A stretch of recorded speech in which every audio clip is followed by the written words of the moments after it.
حضرت سیدنا غوث اعظم رضی اللہ تعالیٰ عنہ فرماتے ہیں میرے اوپر صحاب نور چھا گیا اور آواز آئی عبد القادر تو نے اللہ کی اتنی عبادت کی ہے، اتنی ریاضت کی ہے کہ شریعت کا ہم تمہیں اب مکلف نہیں رہنے دیتے، اور اب تو نماز نہ پڑھے اور دیگر اعمال نہ کرے تو تجھے کوئی پکڑ نہیں، میں تیرے اوپر ایسے راضی ہو گیا ہوں۔ تو ایسے بادل سے آواز آئی، کہتے ہیں مان میرے دل میں خیال آیا کہ اگر عبادت کا مکلف نہ ہونا ہوتا امام الانبیاء صلی اللہ علیہ وسلم سے بڑھ کر کون اللہ کا مقرب تھا، لیکن ان کو تو کہا گیا وَاعْبُدْ رَبَّكَ حَتَّى يَأْتِيَكَ الْيَقِينُ، انہیں تو کہا گیا کہ آخری سانس تک اللہ کی عبادت کرنی ہے، تو میں کون ہوں کہ مجھے کہا جائے کہ تو اب عبادات کا مکلف نہیں رہا، کوئی بات نہیں ہے۔ تو کہتے ہیں میں لا حول ولا قوت الا باللہ پڑھا تو وہ جو مجھے نور نظر آ رہا تھا وہ سیاہی میں بدل گیا۔ تو وہ ابلیس تھا جو اس رنگ میں مجھے بھٹکانا چاہتا تھا، کہا عبد القادر اس مرتبے پہ پہنچے ہوئے کتنے لوگوں کو میں نے گمراہ کر دیا، تیرے علم نے تجھے بچا لیا۔ تو میں نے کہا ظالم میرے علم نے مجھے نہیں بچایا، میرے اللہ کے فضل نے بچایا۔ تو کہا پھر بچ گیا ہے، کئی میں نے یوں لوٹ لیے۔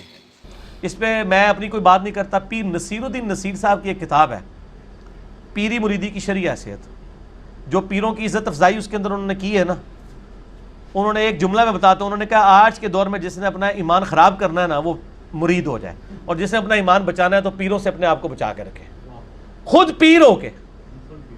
ٹھیک ہے، میں نے خود ان کو دیکھا ہے، میری ملاقات بھی گھر میں ان کے ساتھ ایک دفعہ سیٹنگ بھی ہوئی، 2007 یا 8 کی بات ہے۔ تو ان کے پاس میں نے دیکھا ایک وہ بوڑھی سی عورت آئی، وہ پیسے لے کے نا ہاتھ میں پکڑا لیں یوں اٹھا کے پڑے پھینکے، کہنی بی بی اللہ کو لو مانگ، پیر کے کر سکتا ہے۔ یہاں بھی جیل میں تقریر کر کے گئے نا، ایک بار ہی بلایا، دوبارہ انہوں نے بلایا ہی نہیں ہے محفل نعت میں۔ ان دنوں بارشیں نہیں تھی ہو رہی، تقریر ان کی رکھی ہوئی تھی، کم از کم 25-30 ہزار مجمع تھا، پورا اسٹیڈیم کرکٹ کا بھرا ہوا تھا۔ اس کے بعد یہ تارا جمیل صاحب کا جلسہ اتنا بڑا ہوا ہے جو وہ ہوا تھا، مریدوں نے بلایا، انہوں نے کہا تسی کہندے ہو پیر دیندے نے تے سارے پیر لے آؤ نا، بارش کرو، نہیں دیندا جے لے لو، او دی مرضی جو دے گا۔ اسی لیے تو کہتے آخری وقت جو جی وہ وہابی ہو گیا سی، جی یہ ہو گیا سی، وہ ہو گیا سی۔ اگر وہ وہابی ہو گیا سی تو پھر تہاڈی بزرگی چ کمی ہے کہ تہاڈی اولاد بھی ہو کے تہاڈے سلسلے چ بھی ہو کے وہ گمراہ ہو گیا۔ پیر تو اسی لیے کیا جاتا ہے نا تاکہ آپ گمراہ نہ ہو، اگر پیر ہی خود گمراہ ہو جائے، مریدوں کو چھوڑ دیں، اگر پیر گمراہ ہو رہا ہے تو بڑے بزرگوں کی بزرگی سٹیک پہ لگ گئی ہے جن کی وجہ سے وہ بیٹھا ہوا ہے۔ اچھا پھر میں آپ کو ایک واقعہ بتاتا ہوں، یہ شیخ عبد القادر جیلانی رحمہ اللہ تعالیٰ کے بارے میں ایک واقعہ ہے جی۔ وہ ایک دفعہ ایک جنگل میں عبادت کر رہے تھے تو آسمان سے آواز آئی، ایک روشنی ظاہر ہوئی، عبد القادر تجھے اللہ نے بخش دیا، اب کے بعد کوئی نمازیں نہیں، جو مرضی کر۔ تو انہوں نے پڑھا لا حول ولا قوت الا باللہ، تو وہ شیطان تھا چیخ مار کے غائب ہو گیا۔ شیخ عبد القادر جیلانی نے کہا کہ نمازیں تو نبی کو معاف نہیں تھیں، میری کیا حیثیت ہے؟ تو جاتے جاتے اس نے کہا کہ شیخ عبد القادر جیلانی تیرے اس مقام پہ پہنچے ہوئے 70 اولیاء اللہ میں نے بہکا دیے ہیں اسی بات کے اوپر، تو اپنے علم کی وجہ سے بچ گیا ہے۔ تو انہوں نے کہا یہ تو نے دوسرا وار کیا ہے، میں اللہ کے فضل کی وجہ سے بچا ہوں۔ یہ اللہ اکبر، اس واقعے کی میں انجینئرنگ کرنے لگا ہوں کہ سر وہ جو 70 غوث تھے جن کو شیطان نے اوندھا منہ کر کے دوزخ میں پہنچایا ہے، ان کے لاکھوں مرید کدھر گئے؟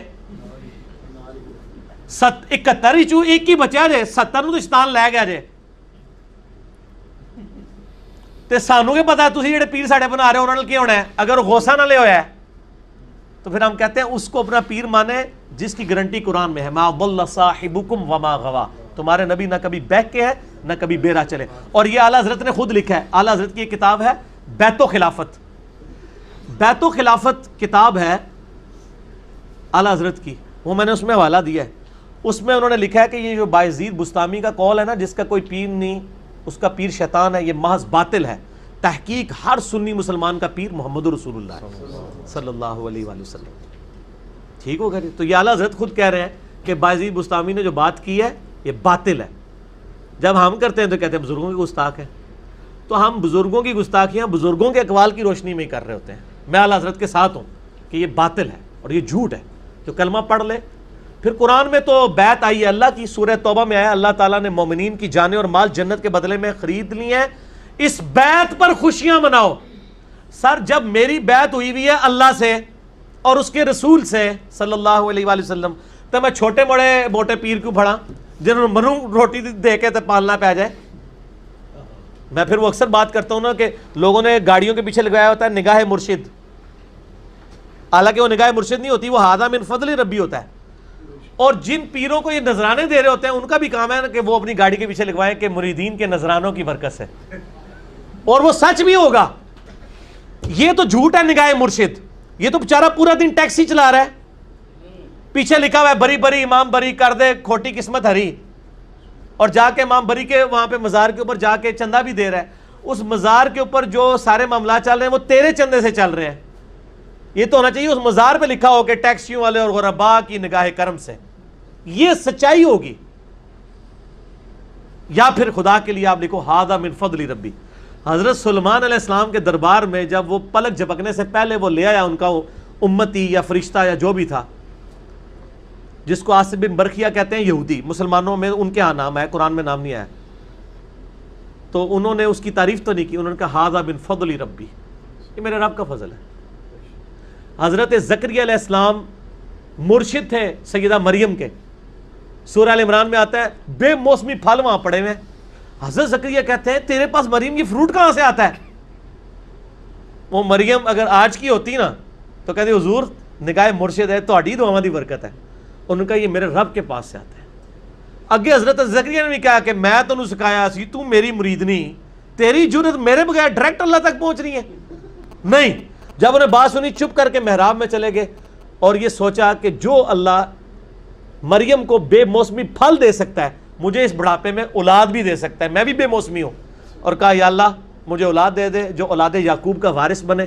یہ خانقاہ ٹیمپل آف سلیمان، یہ جو خانقاہ ہے ہیکل سلمانی، اس کا مجھے ایک گدی نشین چاہیے. یہ تہاڈے لیے گدی نشین نہیں، نبی جو توحید سکھائے، جو اولاد یعقوب کا وارث ہو بنی اسرائیل کا. اللہ نے ان کو بڑھاپے میں، وہ بڑی پیاری دعا ہے سورہ مریم میں، میرا بال سفید ہو چکے ہیں، سر چمک اٹھا ہے سفیدی سے، میری بیوی بھی بانجھ ہے، میں بوڑھا لاغر ہو چکا ہوں، پھر بھی مجھے اولاد دے دی اللہ نے. ٹھیک ہوگا جی، اللہ کے فیصلے.